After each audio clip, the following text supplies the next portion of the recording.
మల్ల యాదవ్ గారు ఏదో ఆఫర్ ఏదో వస్తుందంట, బీఆర్ఎస్ ఏమన్నా ఆఫర్ వైపు ఏమన్నా చూస్తుందా? బీఆర్ఎస్ అట్లా ఓట్లను ప్యాకేజీలను కొనుక్కొని లీడర్లను కొనుక్కొని అధికారంలోకి రావాల్సిన అవసరం లేదు సార్. ఇక్కడ ప్రజలు పూర్తిగా విశ్వాసంతో ఉన్నారు. ఈ రాష్ట్రాన్ని సాధించిన వాళ్ళు ఎవరు, అభివృద్ధి చేసిన వాళ్ళు ఎవరు, వాళ్ళ వైపు ఉండాలనే ఒక ఆలోచన. ఇప్పటికిప్పుడు పవన్ కళ్యాణ్ అంత కసిగా తెలంగాణ పాలిటిక్స్ లోకి వచ్చేస్తా, నేను పోటీ చేసేస్తుంది మా పార్టీ అని అంత కసిగా ఒక్కసారిగా దూకడానికి కారణం ఎవరు?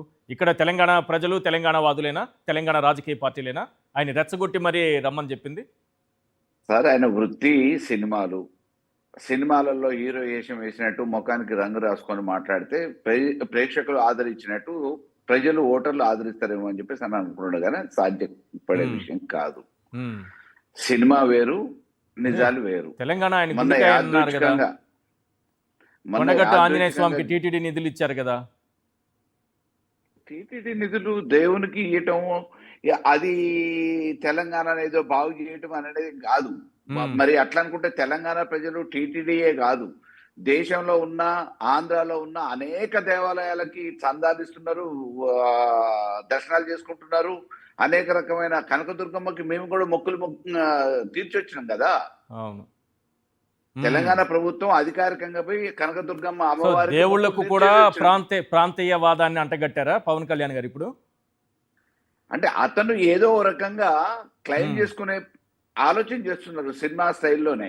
అప్పుడు పిఆర్పి పెట్టి ప్యాకేజీకే అమ్ముకున్నారు, మొన్న ప్యాకేజీకే. ఇప్పుడు వీరు అన్నట్టు కొత్త ప్యాకేజ్ కోసం ప్లాన్ చేస్తున్నారేమో. అది తెలంగాణలో సాధ్యపడదు. ఈ సినిమా డైలాగులతో ఇట్లనే తిరిగితే మరి పరిటాల రవి ఒకసారి చేసింది మళ్ళీ పునరావృతం అవుతుంది.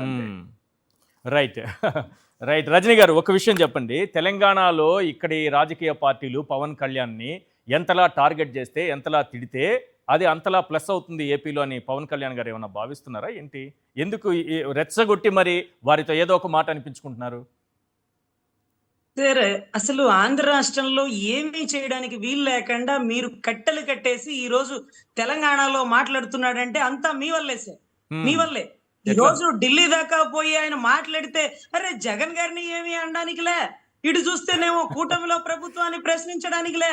ఇక భావోద్రేకం అంటే ఎక్కడ కట్టెలు తెంచుకొని బయటకు వదలాలో అర్థం కాక, మీకు నమస్కారం ప్రభు, మీ రాజకీయాలకు నమస్కారం, అక్కడ సీఎం అవని చచ్చారా, ఇక్కడ సీఎం అవుతానా, ఏదో నాకు వచ్చింది ఈ భావోద్రేకం, ఈ ప్రశ్నించడం, అది తెలంగాణలో ఉన్న పండేవండయ్యా అంటూ అసలు ఇదంతా మీ వల్లే సార్, ఇదంతా మీ కుట్రకోవడమే. అరే లేకపోతే ఎలాంటి వాడు ఎలాంటి చేసేసినారు సార్, మీరు ఎలాంటి వాడిని ఎలా చేసేసినారు? అరే సెంట్రల్ తో చెప్పి ఆటలాడిస్తానన్న వాడిని ఈ రోజు మీరు ఏం చేసినారు? తెలంగాణకు పంపించేస్తారా? నా క్యారెక్టర్ కాదు కదా, మీకు తెలుసు కదా. ఒక నాయకుడిని అరెస్ట్ చేస్తే మా పార్టీ ఎదుగుతుందని భావించే రకం కాదు కదా నేను.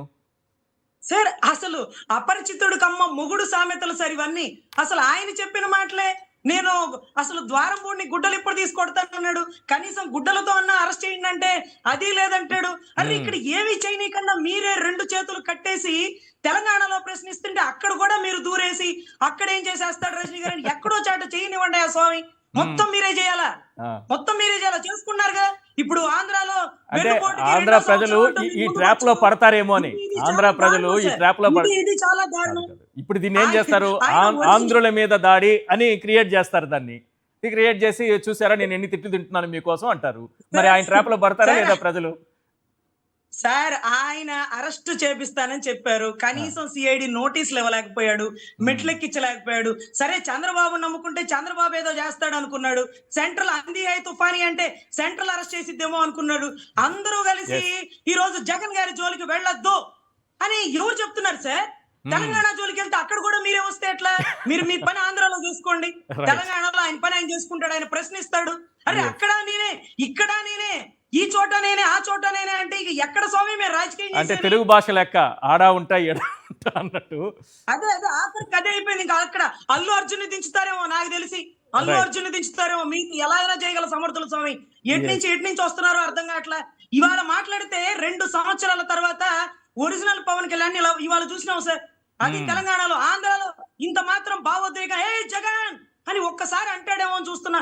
ఏ జగన్ సిఐడి నోటీసులు ఇప్పించి నిన్ను తిప్పిస్తా, కల్తీ సారా, లిక్కర్ స్కాము, అన్ని చోట్ల నువ్వే, లడ్డు కల్తీ, 2 కొండలు 7 కొండలు, అరే అన్ని ప్రశ్నలకి మీరే సమాధానం చెప్తుండ్రి. అటు తెలంగాణ పోతే ఆడా దొరుకుతుండ్రి. ఎక్కడో చాటు రాజకీయం చేసేవాడిని చేయనియండి సార్. రైట్ రైట్ కన్క్లూడ్ చేయండి శేఖర్ రెడ్డి గారు.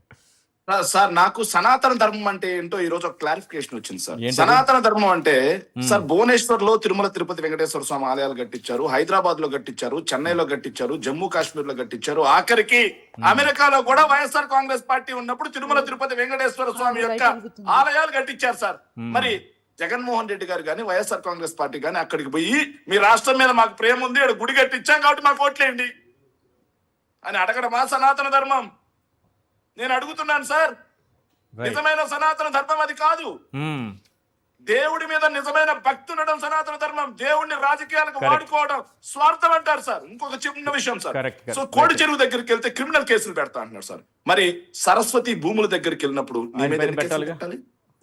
ఏదైతే పెద్దిరెడ్డి రామచంద్రారెడ్డి గారి భూముల దగ్గరికి వెళ్ళి నానా యాగి తప్పుడు ప్రచారాలు చేసినప్పుడు, హెలికాప్టర్ లోంచి వీడియోలు తీసినప్పుడు నీ మీద ఏం కేసులు పెట్టాలి, ఏ శిక్షలు విధించాలి